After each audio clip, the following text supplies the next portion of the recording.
Gente, tô só esperando o Samuca pra gente começar.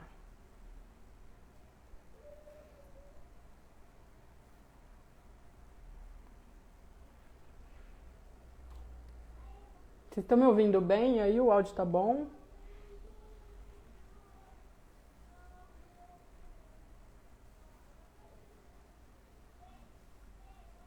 Eu também tô nervosa, Mini.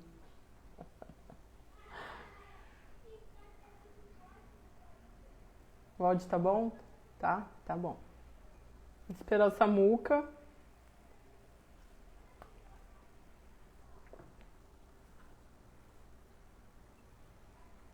Acabou de falar que tá chegando. Esperar ele me mandar.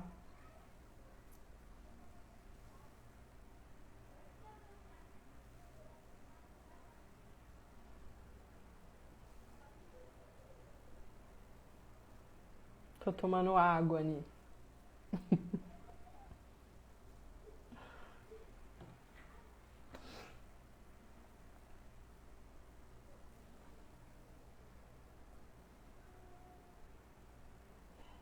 Nia, a B é muito sua fã, ó, ela tá mandando mensagem pra você, ela é sua fã. A Vanessa também.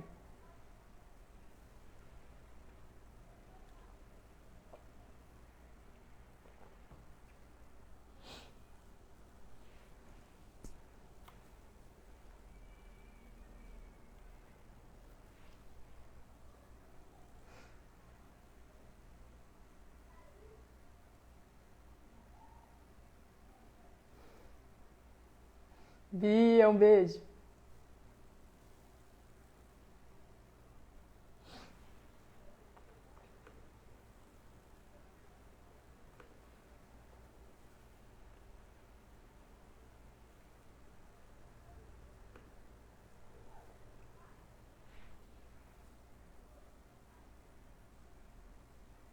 Gente, até o Thomas! Tá todo mundo aqui. Cadê o Samuca? Ah, ele entrou. Deixa eu convidar ele.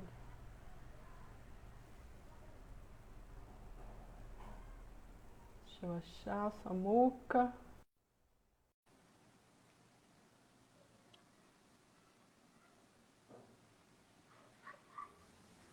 Oi! Samuca! E aí, Pri, tudo bem? Tô bem, e você?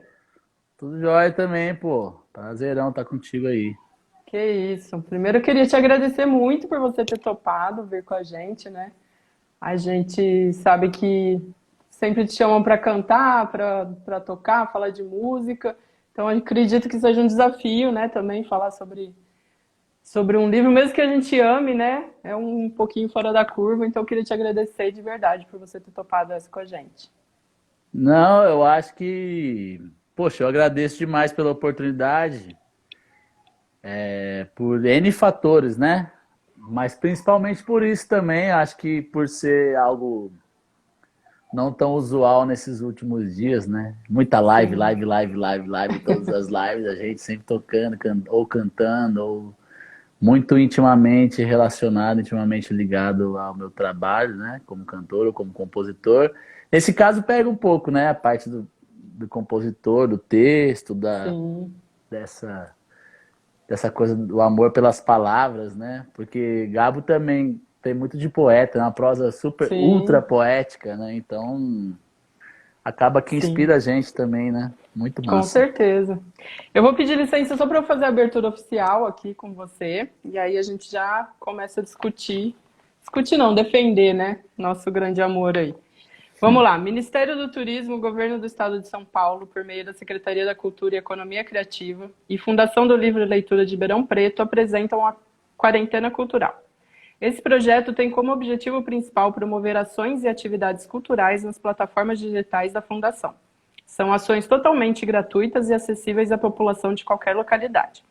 E outra proposta muito importante é incentivar a todos que ficarem em casa durante a quarentena, prevista por todos os órgãos competentes. A Fundação agradece a todos os parceiros e patrocinadores que apoiam o projeto diretamente e também através das leis de incentivo PROAC, Programa de Ação Cultural, e a LIC, Lei de Incentivo à Cultura. Bom, eu sou a Priscila, produtora cultural e do núcleo de programação da Fundação da Feira do Livro. E eu vou falar quem é o Samuca, para quem ainda não conhece o Samuca. Samuel Samuca, 32 anos, é cantor, compositor, ator e locutor. É líder e idealizador da banda Samuca e a Selva, em franca ascensão no cenário nacional, com 2 álbuns lançados. O mais recente, Tudo que Move é Sagrado, de 2008, foi apontado como um dos melhores 50 álbuns do ano pela PCA, que é maravilhoso. São várias releituras do Ronaldo Bastos, né? Maravilhoso. E foi apontado... Não, desculpa. E o primeiro trabalho, Madurar, de 2016, rendeu à banda a indicação ao 28º Prêmio da Música Brasileira como melhor grupo de canção popular. Dono de uma voz marcante e notória, presença cênica, Samuca alia canto e dança de forma carismática, grande capacidade de comunicação com o público em suas apresentações. Bom, para quem ainda não conhece, quando a gente terminar aqui, corre para Spotify, YouTube, todas as plataformas, sigam Samuca e a Selva, que é maravilhoso. É estranho, né? Tô vermelho aqui. Maravilhoso, maravilhoso. A gente é fã, já te falei aqui em Ribeirão, a maioria dos meus amigos gostam demais do seu trabalho. Então, é isso, é uma honra estar aqui trocando ideia com você sobre isso, né? Bom, vamos lá então começar. A gente hoje vai discutir sobre os 100 anos de solidão, que é o livro do Gabriel Garcia Marques. Acho que das maiores obras que a América Latina já teve, né? Então eu queria começar falando o que eu já te contei. Eu tenho uma história muito louca com esse livro, que a minha mãe me deu esse livro em 2005, quando eu tinha 23 anos de idade, e ela já tinha ganhado esse livro há muito tempo. Então, 2005 até hoje, ele já está comigo há 15 anos, ele já deve estar uns 40 anos na família, né? Então é uma história gigantesca já, tipo, o livro tem 100 anos contando, na minha família já tem uns 40. Então eu queria saber como o livro entrou na sua vida e como que ele ficou na sua vida, né? Essa edição que tá na minha mão aqui, que inclusive é a mesma que eu 10... tenho. Ah, que demais! E a história é muito parecida. A história é muito parecida. Esse livro é da minha mãe também. É a 18ª? A minha é a 20ª. Aí, a minha é anterior a ela também. Antes então, ainda. Porra. Tá me ouvindo? Voltou, agora eu tô. Você me ouve? Deu uma travadinha. É que me ligaram aqui no meio do caminho, né? Se alguém me ligar agora, as cobranças, o pessoal que fica me cobrando aí é foda. Então se travar é por causa que me ligaram, tá? Tá bom. É cobrança. Tranquilo. Então é uma história muito similar, né? Se você parar para pensar, porque é um livro da minha família materna e esse livro é da minha mãe. Olha, tá todo remendado aqui, ó. Vocês conseguem ver durex, a página tá caindo. Ó. Então, o livro tem uns 50 anos, velho, que é meio século aqui, né? 50 anos 100 anos de solidão, esse aqui é 50 anos de companhia. E aí é um livro, e tem uma história engraçada porque minha mãe e minha tia Desirê, que é minha tia mais nova, caçula da família da minha mãe, né? Elas brigaram por esse livro. Porque o livro é da minha mãe, minha mãe terminou de ler, minha tia roubou para ler e nunca devolveu. Minha mãe foi recuperar esse livro, sei lá, uns 10 anos atrás, que foi quando ela me introduziu ao livro, falando, porra, o livro da minha vida é Sendo Solidão do Gabo, você precisa ler. Ela nem me falou esse negócio de que você precisa ler. Mas ela me contou a relação tão íntima e tão maravilhada que ela tinha com essa história. É o livro da minha vida, é o livro da minha vida, é o livro da minha juventude, é o livro que mais me marcou, não sei o que é foda, né? Você vai desenvolvendo essa memória, costurando essa memória afetiva, costurando essa memória afetiva. E da primeira vez que eu li, eu não li essa edição. Eu li uma edição que eu não sei agora qual é a edição, porque esse livro já não está mais comigo. Tá com meu amigo Bruno Baiano, Bruno Marconcini, que pegou emprestado, sei lá, uns 4 anos atrás e nunca mais me devolveu. Mas eu acho que é um pouco a virtude dos livros é também essa, né? Eles serem mambembes, eles serem andantes, né? Acho que a grande beleza que tem na literatura wireless, né? Essa Sim. coisa aqui maravilhosa, que não precisa de energia, que não precisa plugar na bateria, né? E que transporta a gente para tantos imaginários e tantos universos. A beleza mora nisso também, nesse caráter mambembe, esse caráter andarilho da coisa. E aí, recentemente, quando eu voltei para Guará, eu achei esse livro. E na verdade, foi agora, no começo da quarentena. E eu Ai, que achei louco. esse livro aqui de volta e falei, vou reler. E aí, quando você me fez o convite, eu falei, vou Ah, falar de você Cem Anos de releu ele Solidão. agora, então. Eu peguei para ler pela segunda vez. Que É que a massa. primeira vez que eu li, eu era mais jovem, né? Então,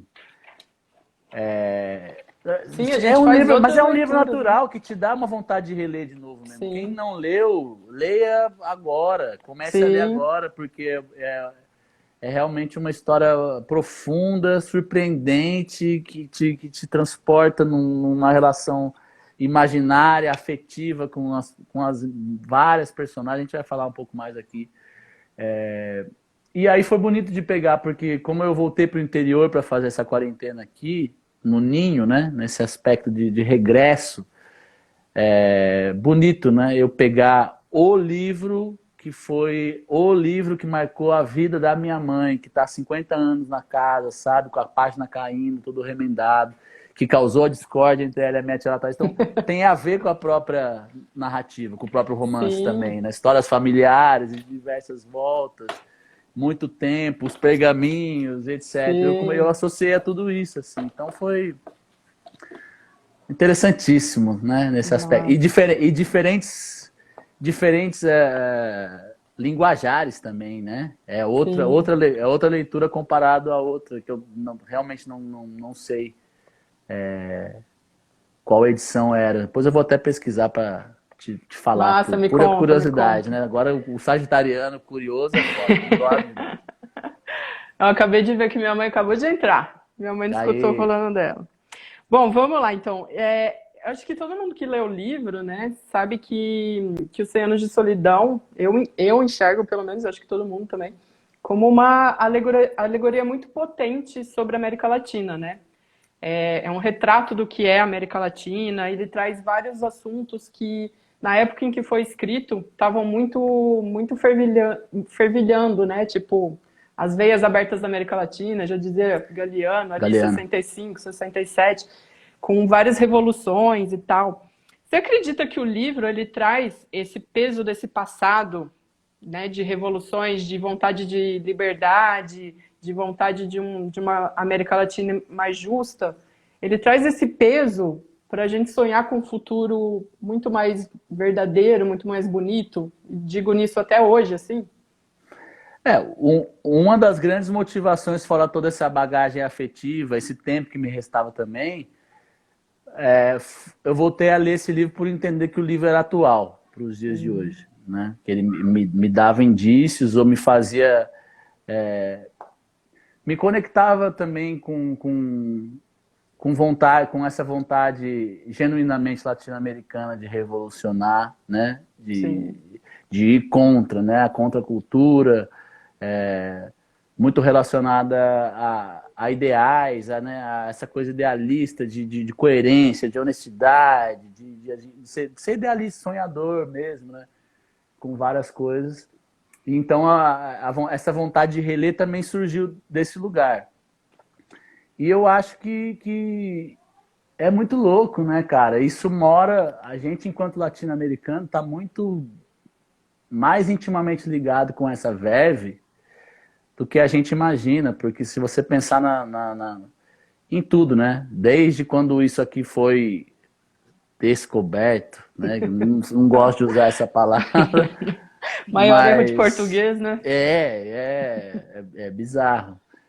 E, de lá para cá, né? Quantos conflitos, né? Se você parar, são conflitos, uma pequena sensação de paz e de que as coisas encontraram seu lugar e outros conflitos, sabe?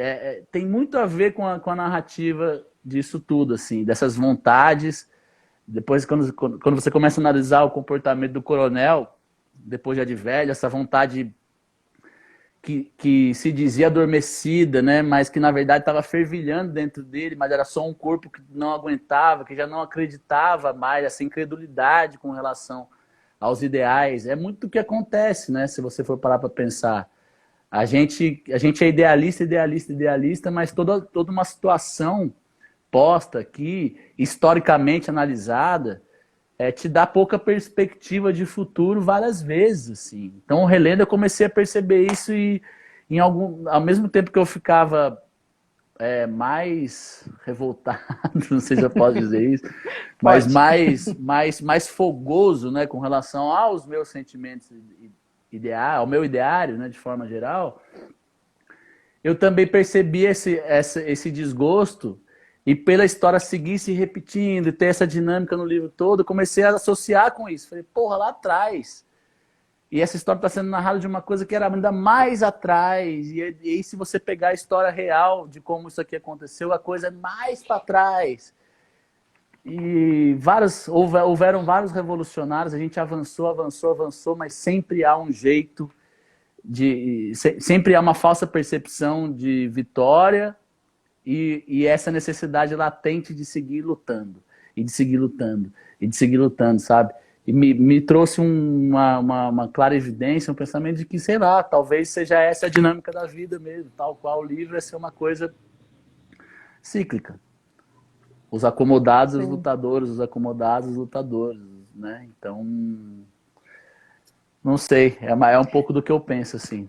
E tem até acho que uma analogia fechando tudo isso que você falou, que é a questão de, tipo, quando o Aureliano, o pai, o primeiro, né? Quando ele fica louco e eles amarram ele na árvore, lembra? E aí Sim, depois o eles soltam. Zé Arcádio, né? Eles soltam as cordas e mesmo assim ele fica preso na árvore, tipo assim.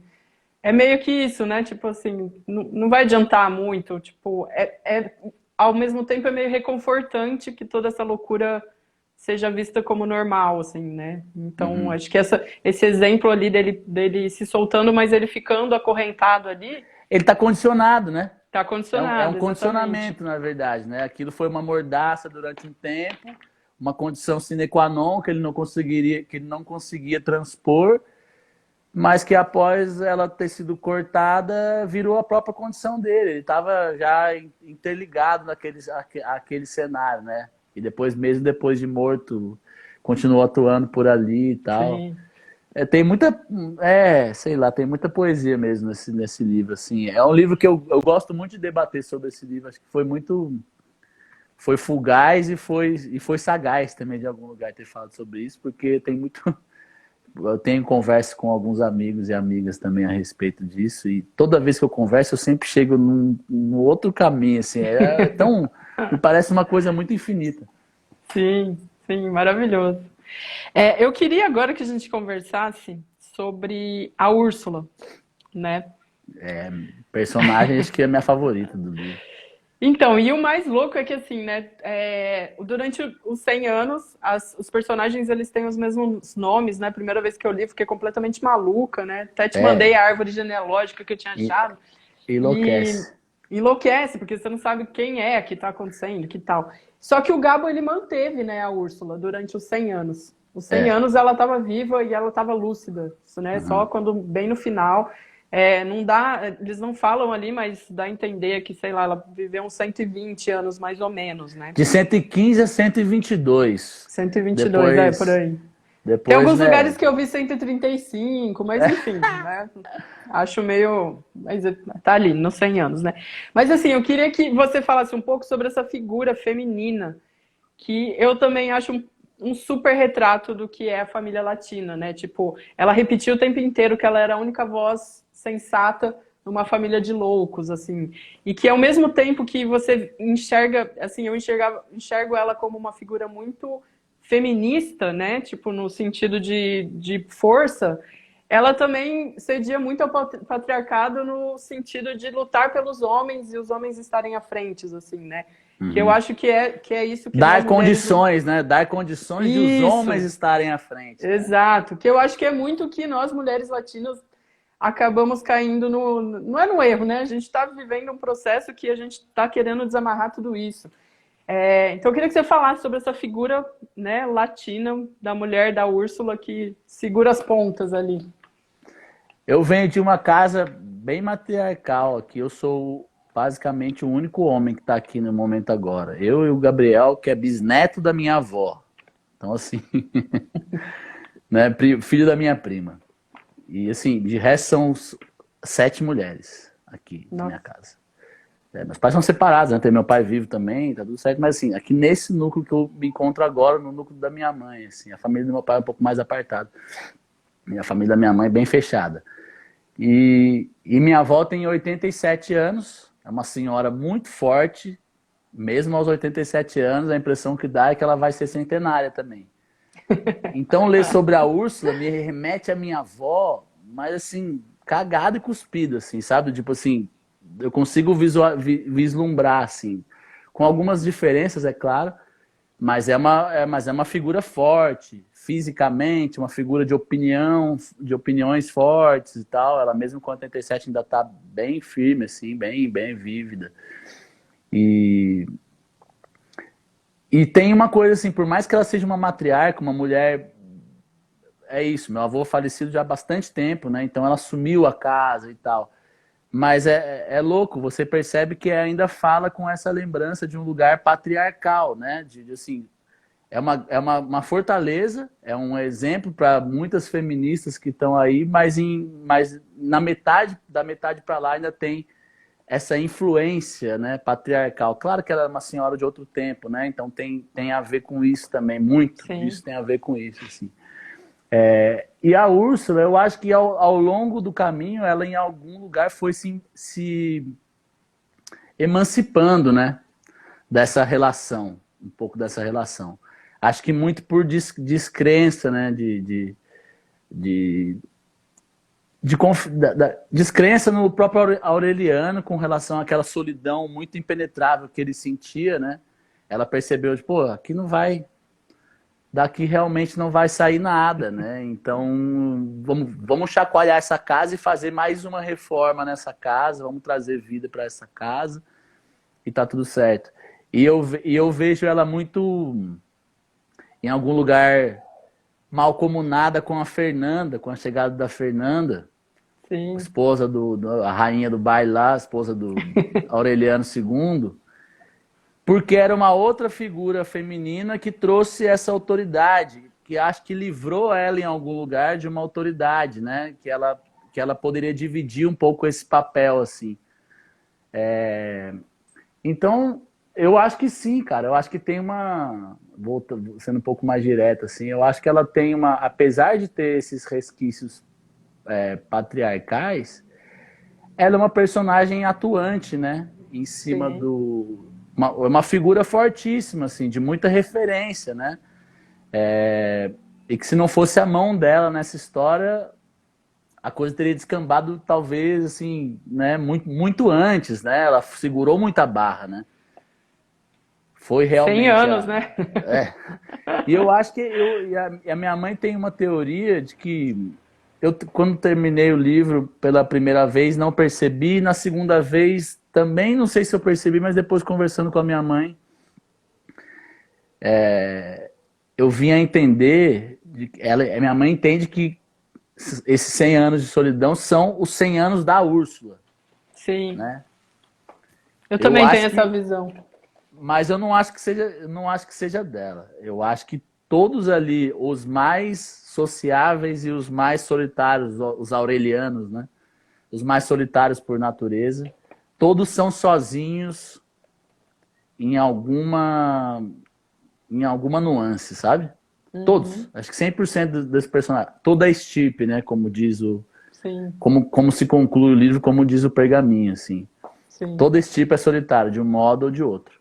Então eu sim. não acho que seja a solidão seja uma faculdade exclusiva de Úrsula. Eu acho que ela é dos Buendia de forma geral, assim.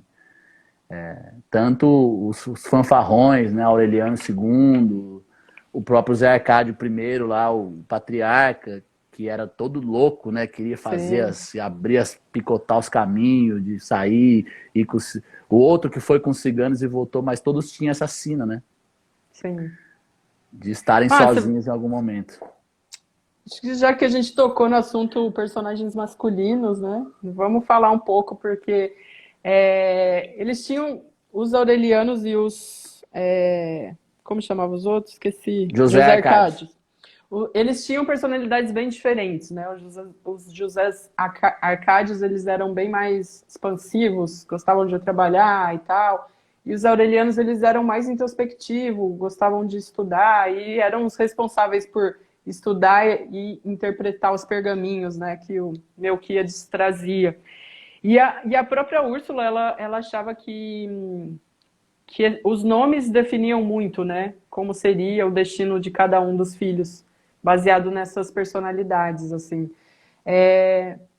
Você entende isso meio como uma analogia do tempo, assim, que meio que não vai adiantar muito o que eu fazer, porque as pessoas estão predestinadas a esse destino, assim.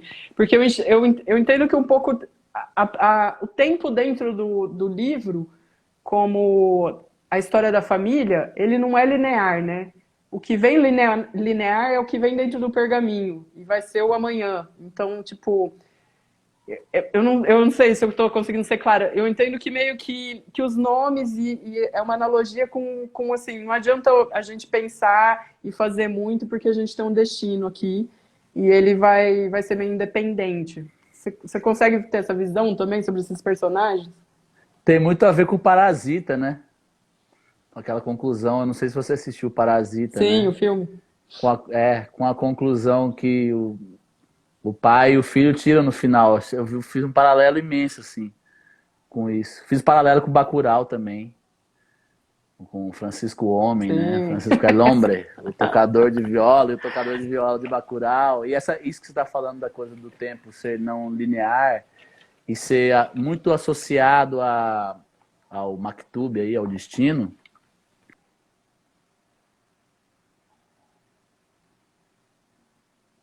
Tá me ouvindo? Sim, O sim. povo me cobrando aí, velho. Eu devia ter colocado no modo avião e no Wi-Fi, né? Aí eu deixei o celular ligado aqui, é foda, foi Mas mal. tá tranquilo. Mas a internet tá boa, né? Enfim. Tá ótimo. Não, eu acho que uma das leituras e das visões, né, em termos de moral da história do livro, assim, é essa parte, né? Meio mística, né? Que há, Sim, principalmente com relação a essa assincronicidade do tempo, né? E, por diversas vezes você tem a sensação de que as mesmas coisas estão acontecendo em tempo e espaço diferentes. sim, O que é um assunto bem científico, né? Se você for parar para pensar, vários livros e filmes já falaram sobre isso, Interestelar e etc. Você vê essa relação tempo e espaço. E aí intimamente ligados com a coisa da predestinação. Ao que parecia era que toda a família tinha que cumprir uma predestinação que se repetia em tempo e espaço diferentes, com nuances diferentes, é claro, mas era uma repetição, principalmente por conta dessa similaridade dos nomes, né? Aonde ficou um pouco mais confuso foi nos gêmeos, né? Que tinham os sim, mesmos nomes, mas eram gêmeos. Mas aí a Úrsula levanta aquela bola de possivelmente eles terem sido eles mesmos terem se confundido. sim. E aquela árvore genealógica que você me mandou, Não ele tem isso, fala, né? não, não, na verdade, ela deixa a dúvida, né? Tipo assim, a Petra Cotes, os filhos são de quem? São do Sim, Aureliano II ou do José Arcádio II? Mas José Arcádio II era o Aureliano II? Ou era mesmo José Arcádio II? Você morre com essa dúvida. sim, Porque porque eles mudam de personalidade e não bate com o nome. E de repente, repara só uma hora que essa personalidade ela dá um plot twist, assim, da metade pro final da vida eles mudam pra personalidade e tá de acordo com aqueles nomes. Então, meu, caralho, ele dá um nó na sua cabeça e você fala, mano, o que realmente é? Quem é quem nessa história? como Sabe? assim, né? Como assim? Mas eu acho que a moral da história é isso. Você perguntou se eu acredito nisso, é isso? Eu acredito na história ou se eu consigo, ou se eu Não, faço um paralelo disso para a vida sim, se aqui você na faz Terra agora, isso, 2020? se você faz um paralelo sobre o tempo ali, de que a gente pode trazer isso assim para nossa vida, tipo, será que adianta muito? Será que não adianta muito a gente lutar contra, a gente ir contra? É uma questão meio de esperança, não tem esperança? Na É verdade, destino? e aí tem uma coisa que é muito louca, que é comportamento cíclico familiar, né? Principalmente que a gente está falando de um núcleo familiar ali imenso, extenso, profundo, porque são várias gerações andando, mas existe tentativas de quebra dos ciclos, né? Dos ciclos viciosos familiares e que por N razões se frustram ao longo da caminhada, né?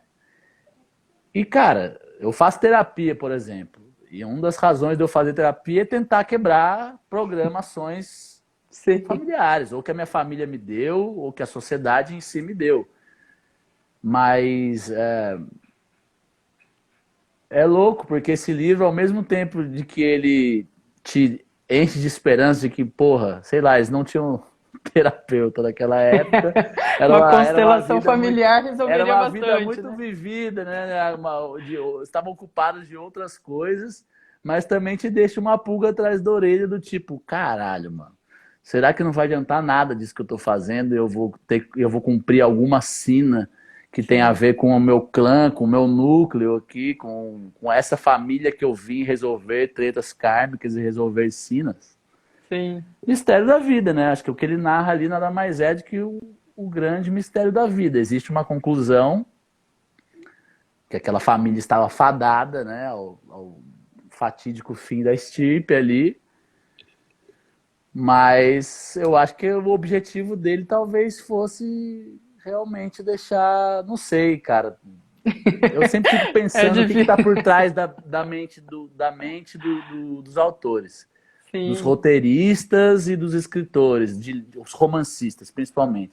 Tenho uma admiração imensa pelos romancistas, porque eu adoro escrever, mas eu tenho para mim de que eu jamais seria capaz de escrever um romance dessa natureza, nesse nível de detalhe, descrição, realismo, estruturação, Sim, engenharia da história. Sabe? Do tipo, não dá pra fazer um filme de 100 anos de solidão, não mas dá. Uma ouvi que pode série. ser que vai lançar uma série com várias Com temporadas. várias temporadas. Entendeu? Vamos trazer para a linguagem moderna. Então é isso, cara. Eu acho que tem um lance de um realismo mesmo. Eu vi aqui o comentário do, não sei se é da É, Nibrizan, é onibrisante. Inclusive, siga onibrisante. que é um realismo Poeta absurdo, maravilhoso. mas é um realismo absurdo beirando surreal também, né? Com Sim. requintes de surrealismo, assim. E é muito louco, cara, muito louco. Eu realmente, das duas vezes que li, fiquei com a coisa da pulga atrás da orelha, Alguém comentou que Gabo é filosofando sobre a pisciano. existência, né? Então, ele é pisciano mesmo, só É podia ser. pisciano. Só podia Com ser. certeza é pisciano. Um monte de gente falou ali também, o Ni falou, a Ana também, que é super dark. Eu não assisti Dark ainda, Não, tem mas tem uma muito a ver galera. com Dark. Eu não, também, não. Sabe aquela com minha mãe, como boa fã de 100 anos de solidão, maratonou aqui, assim. Eu nunca vi minha mãe maratonando série, velho. E ela tava aqui, tô aqui, mano. Eu vendo ela vários dias indo dormir 2, 3 horas da manhã, assim, mãe, sério? Sério, não, tô pega aqui no negócio. E aí, o pouco que eu assisti com ela, eu flagrei, porque ela tentava me contar, né? Que E massa. tem muito a ver mesmo, né? Tem muito a ver, porque tem 3 dimensões, né, temporais, eles conseguem viajar de um lugar para o outro ali no tempo, e aí as pessoas se encontram no futuro e no passado, e elas, sabe, tem bastante a ver com isso. Não chega a ser isso, mas são representações, né, baseadas em gerações familiares, e tem bastante a ver mesmo. O alemão lá que fez Dark deve ser um fã de 100 Anos de Deve ter Solidão, lido como nós. Gabo. É. Bom, eu queria fazer uma outra pergunta que a gente já está quase acabando, Porra, infelizmente. entendeu? Eu falei pra você, 1 hora vai ser Vamos muito fazer pouco três pra gente lives. falar. Pô, pode me chamar de novo que eu tô aí. Eu também, estou adorando. Queria que a gente falasse sobre o Melquiades. Que Então, passa a sua visão sobre o Melquiades. A minha visão samuca? A sua visão samuca.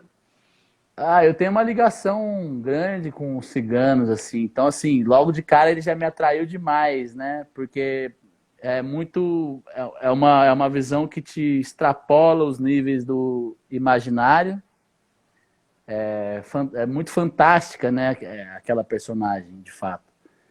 Porque tem muitas respostas para tudo, ao mesmo tempo de que é muito honesto, né? Não foi claro em não trapacear José Arcádio em momento nenhum, assim, achei, sabe, é uma coisa malandra, mas ao mesmo tempo muito leal, sabe?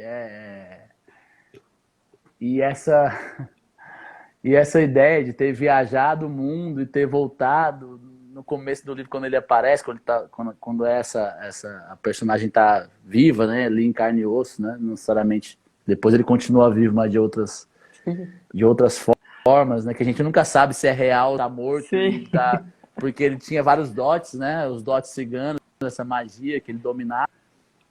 Você nunca sabe, A e é gente não foda. sabe nem se ele tá vivo desde o começo, né? Pra mim, assim, pode ser que ele nem. Exatamente, exatamente. Pode ser que ele é Ele pode ser era sono alguma mesmo, coisa da sei cabeça, lá. ou não, sei lá. É bem. Para um bom bandista, né, pensando em linha de trabalho, né, Sim, no arquétipo, né, do cigano, na questão espiritual também, por que não, sabe? Porque tem muito isso, assim, então também associei muito a isso. Será que ele esteve vivo o tempo todo? Porque depois ele aparece rejuvenescido. Ó, eu morri no sim. deserto de Singapura, mas tô aqui, ó, mais bonito do que nunca, fui forte e tal. E depois que ele morre, ele continua presente, né? O quarto sempre limpo, aquela energia dele sempre ali. Ele segue passando e dando dicas sobre a leitura dos pergaminhos, né? No último Aureliano também, que é o que volta a se conectar fortemente a ele, que decifra, né? Como um todo, baseado na a loja do maluco de Barcelona, lá do Catalão, do velho Catalão, que também é interessante, né? Essa coisa das Sim. leituras, do cara ser catalão. E o Melquíades é o do lado da Úrsula, os dois são os personagens que mais mexeram comigo, assim, no livro, assim. E o Coronel, claro, por questões pessoais e realistas. E eu acho também que ele é essa ligação com o mundo exterior, né? É o que traz, é meio que traz a realidade para Macondo, né?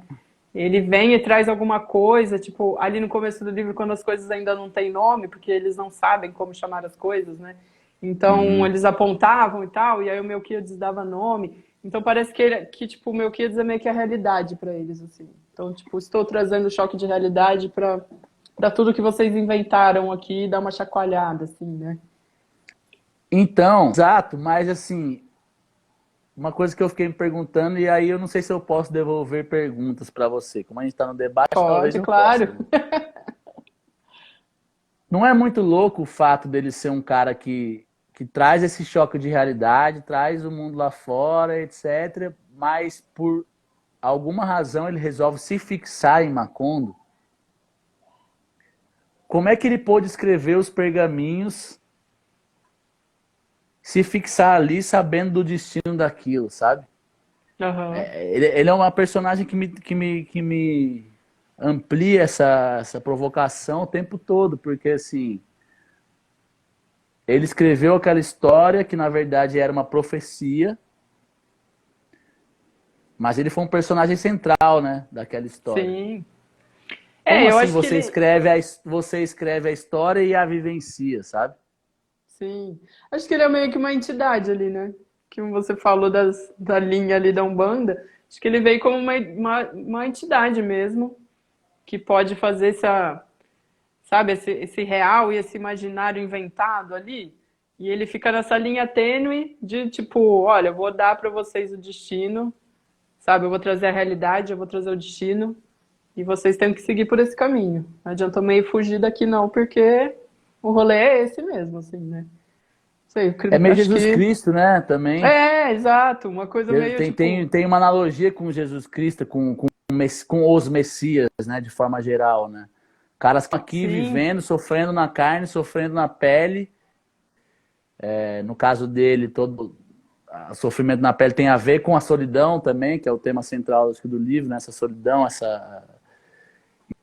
e escrevendo aquela história ao mesmo tempo vivendo, né? Achei isso muito louco, porque ele é uma espécie de Messias, ele é um guia mesmo, né?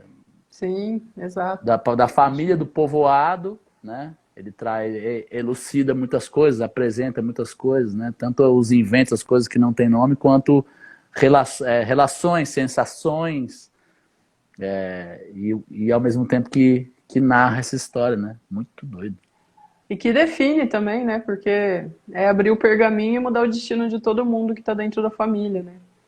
Exato. E como todo mundo se mergulhou na atividade de abrir o pergaminho, né? De estudar o pergaminho. Sim, Quantos até deles o não último, né? saíam do quarto? Exatamente, todos. Todos se aprofundaram, todas as gerações. Era a única coisa comum. Uma das grandes coisas comuns a todas as gerações foi a leitura dos pergaminhos, o estudo dos pergaminhos. Exato. Eu tenho uma última pergunta que é super pessoal Hum. para trazer o universo do livro para você. Onde fica a sua Macondo?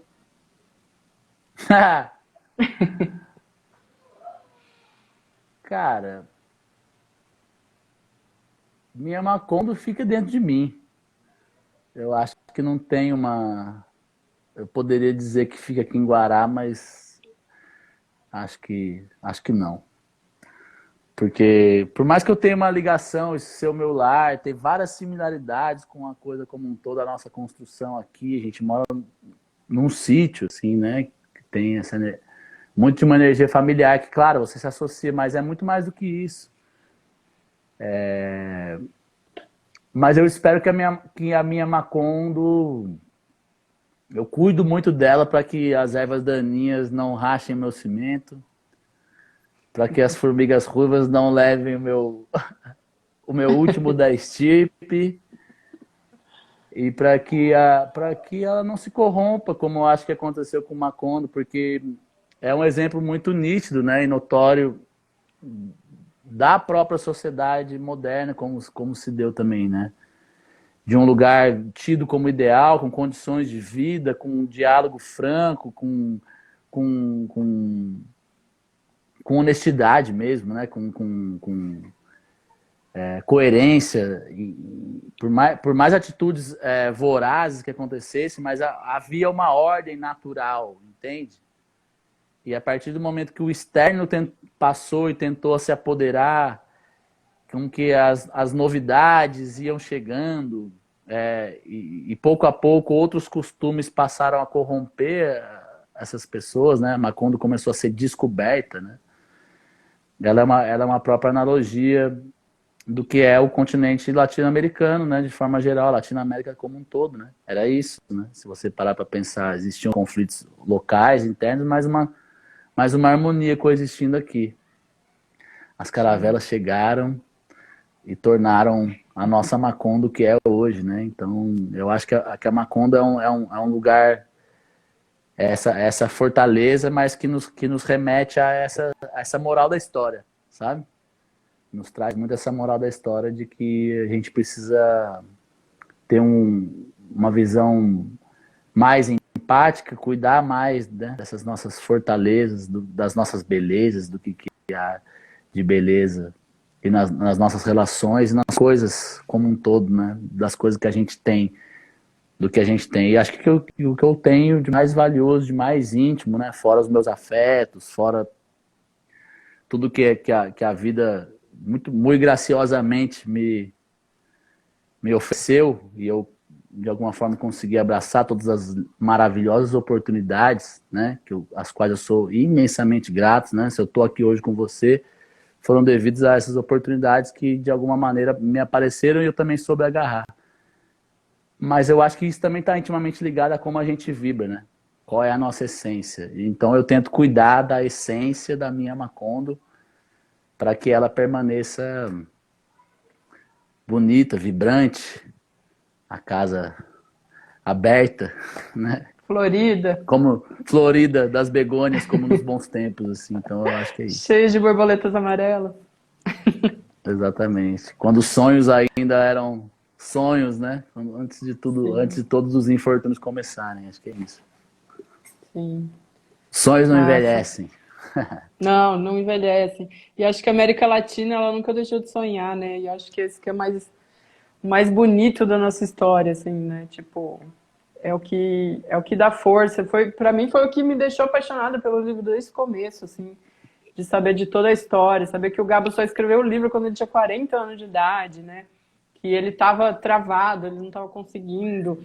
E aí foi toda uma base de várias revoluções da América que fizeram com que ele se sentisse vivo para fazer aquilo, né? A própria Revolução Cubana, que aconteceu em Uhum. 67, é uma coisa que eu não sabia. Eu fiquei sabendo que o Fidel foi um das primeiras pessoas a ler os escritos a respeito de 100 anos de solidão, e achar aquilo maravilhoso e dar maior força para o Gabo continuar e tal. Tem várias histórias dele, ele não tinha dinheiro, né, para mandar o livro, que ele mandou a parte, o final, e depois ele mandou a parte da frente. Então, uma coisa assim, a própria história do Gabo já nos faz, né, ter essa vontade de, meu, acreditar no nosso sonho, acreditar que é isso, vamos vencer, vamos continuar lutando para uma América Latina muito mais forte, muito mais livre também, né? Que isso vai refletir na nossa vida com todo, assim, não tem nem. É algo meio indiscutível, né? Exato. E é louco fazer esses paralelos com essas outras personalidades, né? Porque eu conversando, tive falando muito com o Sebastião, da Francisco Elombre, né? Que só chama Francisco Elombre por causa do Francisco Elombre, o Francisco Homem, o violeiro, que Uhum. aparece em Bacurau também, que eu tenho certeza que essa é uma... Bacurau é Macondo, né? Se você parar pra pensar, Com tem muito a certeza, ver, Bacurau é uma né? conta. As histórias estão muito ligadas, assim. E, e você vê quanto de influência dessa obra, da obra do Gabo, da obra de Neruda, da obra de Galiano, de forma geral, esses pensadores, né, os nossos intérpretes latino-americanos, têm de influência nos nossos heróis, né? Sim, Você ouvir Chico é ler Garcia Marques. Você ouvir Bituca é ler Galiano. Você ouvir sim, Caetano é ler Neruda. Sabe? As coisas estão interligadas, né? E aí a gente volta a traçar o paralelo do tempo, espaço, sim. destino que ele narra aqui. Então, assim, eu acho que para mim tem uma coisa que fiquei muito intrigado, acho que só para concluir o pensamento. Eu acho que esse livro é profético em muitos É, aspectos. Ele não só conta a história, como ele é uma profecia. Ele talvez revele justamente essa nossa perseguição, essa nossa provocação sobre a coisa cíclica, né, das histórias e tal. E se você reparar como ele descreve os pergaminhos, que eles eram contados de forma corrida e natural. Corrida e natural. É idêntico à própria escrita do livro. sim, O Gabo escreve o livro contando fatos que são sumários, assim, que são de suma importância para a história acontecer de uma coisa. De repente você está lendo, acontece um bagulho, você fala, ah, caralho, sabe? Ele não te preparou para aquilo, de repente aconteceu no livro, assim, e você fala, não, mano, que merda, para onde que a história vai agora, cara? De repente vem outro negócio que você fala, não é uma coisa estruturadinha que vai te preparando, é no meio do texto ali, é um texto corridão, que você vai, voraz lendo. E ele descreve o pergaminho exatamente a essa maneira. Então eu não sei se foi sem querer ou se foi querendo, mas eu acho que esse livro é profético. e assim, fazendo até um adendo sobre essa versão que a gente tem, vou falar, Uhum. nós dois aqui, que ele tem desenhos do Caribé, né? E, tipo, isso já é uma obra de arte É impressionante. muito O legal, Caribé, para quem olha. não sabe, é um artista argentino que veio para o Brasil, radicado, morou na Bahia, se apaixonou pelos orixás baianos, pela cultura, pela religião do candomblé, tudo. E ele É o nesse livro, argentino que é a maior personalidade argentina do Brasil, ou do brasileiro Brasil. argentino, né? Exatamente. E os desenhos deles são bem. Nesse livro aqui, eles são bem. Tipo, o traço é muito, né, Caribé, mas eles são bem né, sinistros, assim, né? Tipo, o É desenho bem da sinistro. Rebeca carregando o saco de ossos é, assim, impressionante. Você fala, meu pai, Total. E- é muito massa, assim, né? Tipo, são os desenhos que eles dão, acho que um peso maior ainda para tudo isso que você está falando, né? Pelo texto corridão, que, né, tipo, essa diagramação é muito massa, né? Tipo, olha, não tem Muito. ponto, não tem parada. É Então, tipo, isso. Ele não te prepara, ele não vai abrir um parágrafo para contar uma. A própria divisão de capítulos não tem título, né? exato. Não há um índice. Então, assim, você não tem um capítulo, você não tem uma régua, né, para seguir ali no livro, assim. E isso eu acho fantástico, né? Não tem uma grande divisão de parágrafos para você iniciar. E é totalmente anti-jornada do herói, né? O que eu acho mais Total. tesão também, assim. Porque a gente está muito acostumado, a gente vive numa era onde tudo é jornada do herói perfeita, e essa narrativa, e não sei o quê. E todo mundo só quer construir story, né? Uma época onde se vende storytelling. E tudo que é de Sim. storytelling é sempre baseado na jornada do herói. Tudo, desde um curso online que você vai comprar até uma canção de uma banda, sei lá, de um álbum, por exemplo. E o Gabo mostra pra gente que, cara, Não precisa, né? não, não. E que não precisa ter respostas, né? Tipo, muitas vezes eu vejo as pessoas lendo e precisando de respostas, sabe? Tipo, mas por quê? Mas por quê? Sabe? Vamos normalizar o porquê sim. Né? Porque sim, É, porque ele quis, porque ele exato. escreu, e é isso. E tá Não, e tudo porque é bem, a por isso que vida, eu... porque a vida é assim, sabe? Também, sabe? Sim, a Mas gente é não tem isso, ao mesmo resposta pra tempo que tem vida, né? muita fantasia, ao mesmo tempo que tem muita fantasia, tem um choque de realidade, o que é a própria vida. Se fosse só realidade, a Exato. gente não estaria aqui, a gente não sobreviveria. A gente precisa de fantasia, né? Sim, Qualquer psicólogo que você trocar uma ideia, qualquer terapeuta vai te falar exatamente isso. A gente precisa de fantasia. Um casal precisa de fantasia para sobreviver.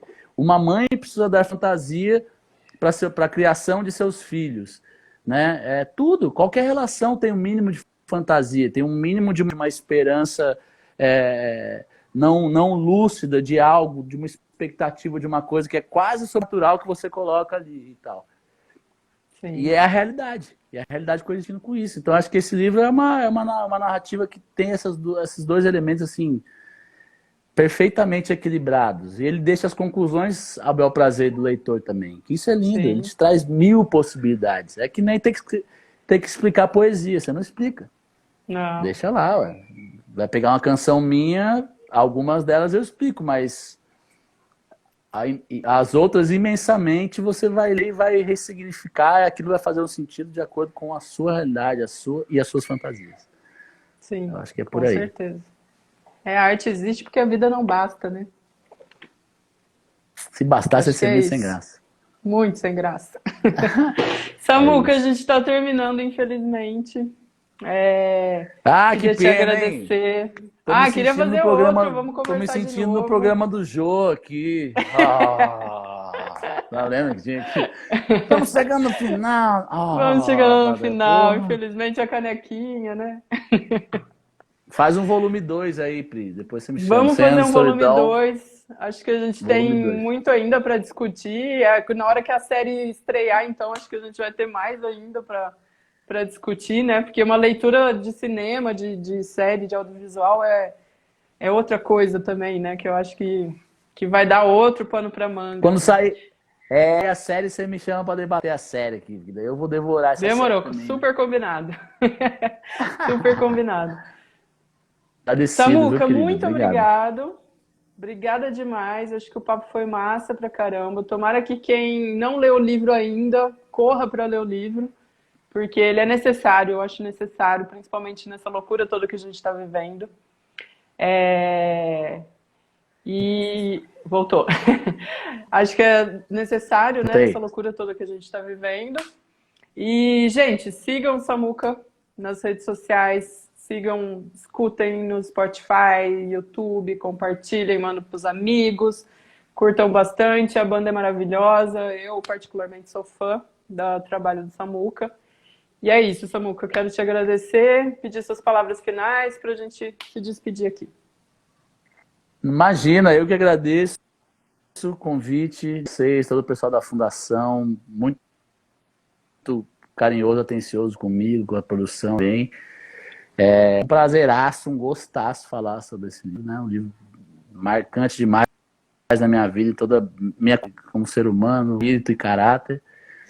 E agradecer vocês todos, agradecer todo mundo que veio na live, muitos amigos e outras pessoas que eu ainda não tive a oportunidade de conhecer, mas que foram muito carinhosos aí, né, nos comentários que teceram aí, muito legal de ver todo mundo interessado nessa maravilha que é a literatura, né, que a gente possa falar mais sobre isso, né, em tempos de high-techs, de grandes de Instagrams, de lives, etc. A gente está discutindo demais.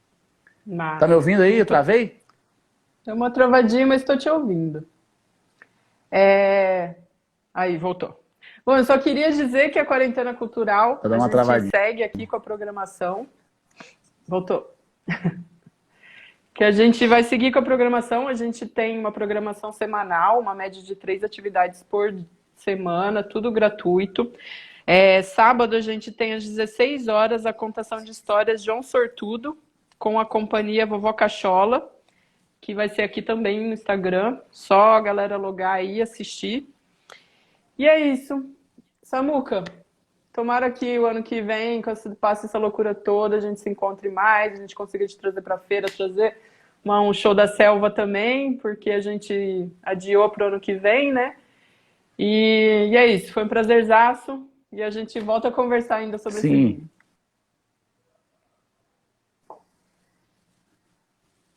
Um beijo, gente, até mais.